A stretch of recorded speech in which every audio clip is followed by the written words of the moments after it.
Bien, compañeras, compañeros, entonces continuando con los videos, vamos a lo que nos corresponde. Estábamos diciendo que el desarrollo económico versus el crecimiento económico.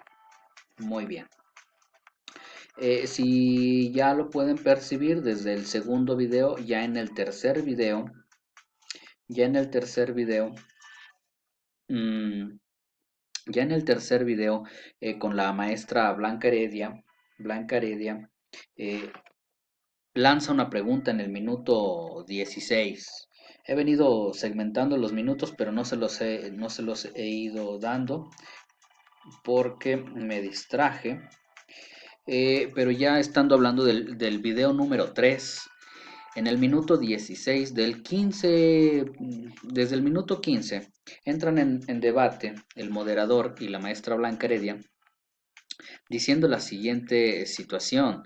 Lanza una pregunta el moderador y dice, ¿hasta qué punto los contenidos curriculares, es decir, los contenidos educativos, deben corresponder a la ideología de Estado, es decir, en turno a la ideología de gobierno? Porque nos comentan que hay gobiernos democráticos, tipos de democracia, hay gobiernos nacionalistas, hay gobiernos internacionalistas, hay gobiernos republicanos, hay gobiernos demócratas. Entonces, alrededor de todas estas inclinaciones ideológicas de gobierno, se va fundamentando siempre, se va generando la construcción social, es decir, las condiciones del orden social se dan a través de la educación y a través de la ideología. La ideología la impone el Estado. Queramos o no, este es un estudio científico donde la Academia de Ciencias Políticas y de Sociología, incluso la jurídica, ya lo ha percibido desde hace muchos años. Entonces no es algo nuevo, es algo que nadie ha querido tocar, simple y sencillamente porque no había motivo de tocarlo, no había un interés en ello. Ahora vuelve al presente y se preguntan los ponentes y el moderador hasta qué punto los contenidos deben corresponder a la ideología de Estado. Bueno, la maestra Blanca Heredia lo hace magistralmente. Le dice siempre, siempre, siempre y en todo momento corresponden. Es decir, las condiciones de orden social a través de la estructura del Estado siempre se van a ver a través del esquema educativo, es decir, la escuela es perdón, la escuela es un, la escuela es un aparato ideológico. La escuela es un aparato ideológico donde se generan ideologías, donde se genera el contenido, el cual es de interés del gobierno en turno. Es decir, vamos a poner un ejemplo. Vamos a poner un ejemplo. Comúnmente, bueno, no comúnmente, pero muchas de las ocasiones es cuando el papá tiene un hijo o una hija, la mamá se ve reflejada en la juventud de ese infante, de ese educando. El padre quiere que el hijo adopte sus valores y que el hijo de alguna manera corresponda a las actividades económicas, laborales y de interés en la cuestión de valores. Entonces, este modelo también se reproduce en el Estado, porque el Estado, recordemos que también como patria, como padre, intenta que sus valores se reproduzcan a través de los aparatos ideológicos de Estado, que hay muchos aparatos ideológicos de Estado, está la escuela, está la cárcel, está también los órdenes laborales, están la familia, hay muchos aparatos ideológicos que generan a través de sus estructuras la repetición y la transmisión de esos valores hacia las nuevas generaciones. Entonces, la maestra Blanca Heredia lo dice magistralmente, en todo momento dice, en todo momento deben corresponder. Y dice, debemos compartir.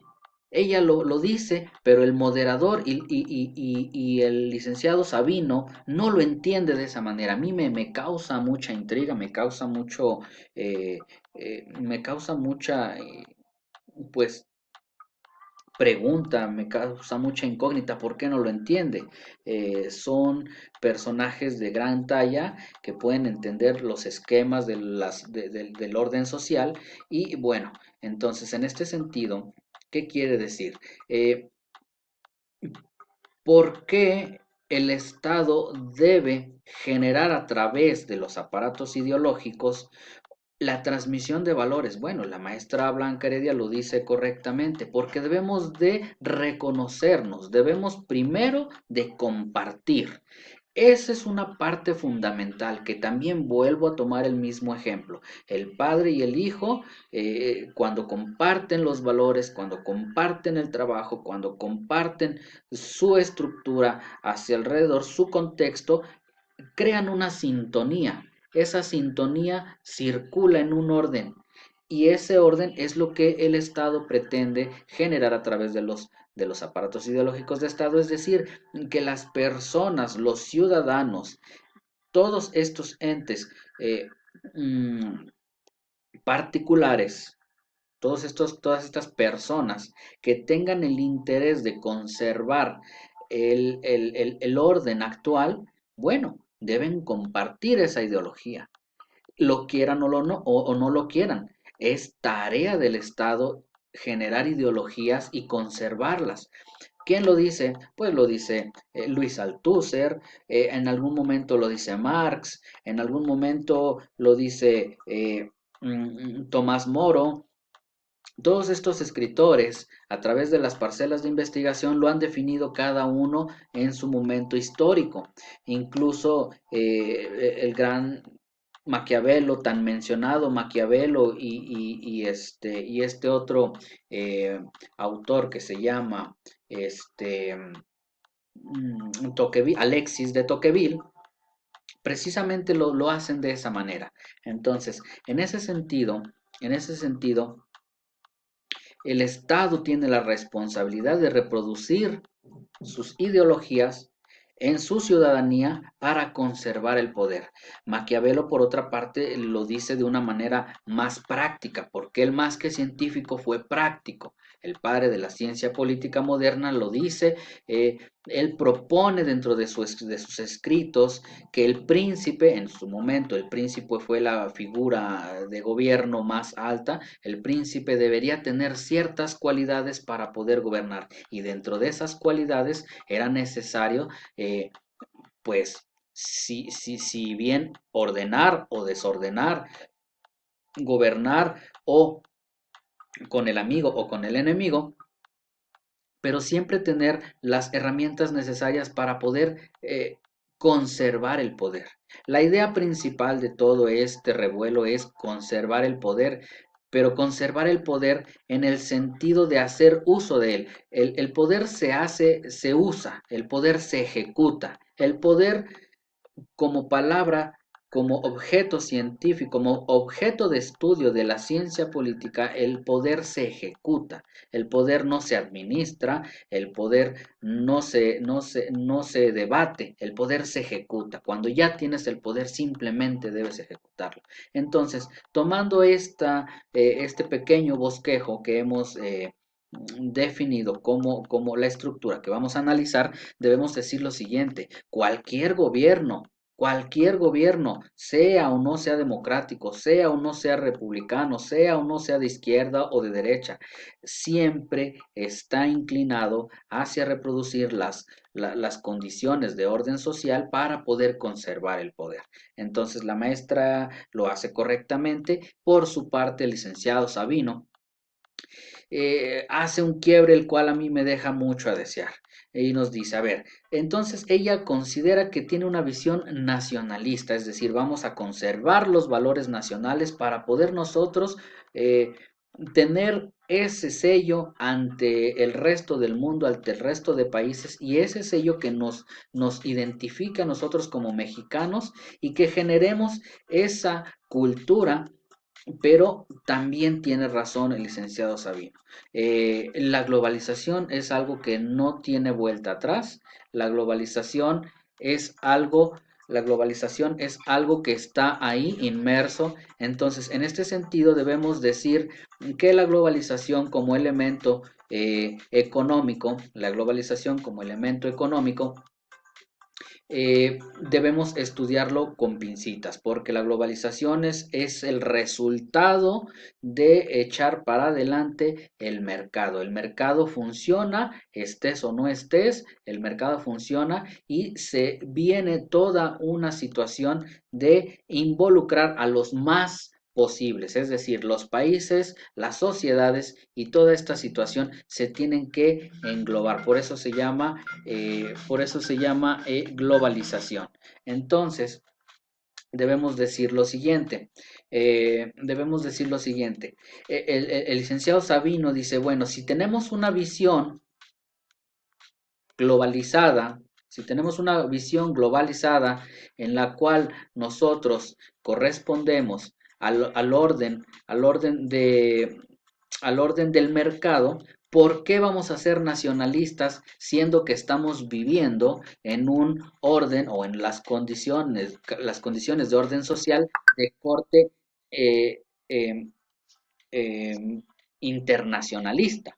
Es decir, agruparnos donde todo el mercado está y donde el interés de todos está, también esa es una buena propuesta. ¿Cómo debemos responder ante un mercado global si tenemos la pretensión de generar un nacionalismo a través de la educación? Esa es la pregunta. Yo creo que esa es la retórica que debemos ahorita atender. Ambas partes están correctas. Pensar en lo global es muy bueno, pero si no tenemos una identidad nacional, ¿cómo vamos a representarnos en lo global? Existe una tercera vía, los economistas han generado otra tercera vía, que es la aldea global, donde ya no existen países, ya el globo terráqueo es una sola masa, hay un gobierno global, pero esa es una utopía que yo creo que todavía va a tardar bastante. Entonces, lo que nos corresponde hoy es cómo generar, cómo generar que la educación mexicana tenga la capacidad competitiva suficiente para navegar en el mundo globalizado. Eso es lo que estamos viendo aquí en la cuestión del desarrollo económico y crecimiento. Aquí lo tenemos. Hay que definir también que el desarrollo económico es aquella figura económica que pretendemos todos, es decir, desarrollarse económicamente es que tengamos esa bonanza, esa sustentabilidad, es decir, debemos tener sustentabilidad energética, sustentabilidad educativa, sustentabilidad económica, sustentabilidad jurídica y ser sustentables a gran escala y a largo plazo. Lo que decía el doctor Ezequiel Escurra, la bonanza a priori, la bonanza de hoy no será la sustentabilidad del mañana. Debemos pensar en el hoy con pretensiones de tener una bonanza mañana, no solo la bonanza de hoy. Es contradictoria. Entonces, en este sentido, vamos a pasar al siguiente punto que nos dice también el licenciado Sabino, la prueba PISA y los estándares mundiales. Bueno, pero ya dijimos entonces que la prueba PISA, México está en uno de los lugares pues más bajos, pero porque bien lo dicen, la culpa siempre se le ha echado hacia el docente, siendo que el Estado es el que genera las condiciones necesarias de orden social para poder desarrollar la educación y la figura que vamos a representar dentro del esquema social mundial. Entonces, la prueba PISA yo creo que pasa a segundo término. Si nos podemos incorporar, que bien, y si no, no pasa nada. Tenemos una política pública en educación, debemos desarrollar las bases necesarias para poder seguir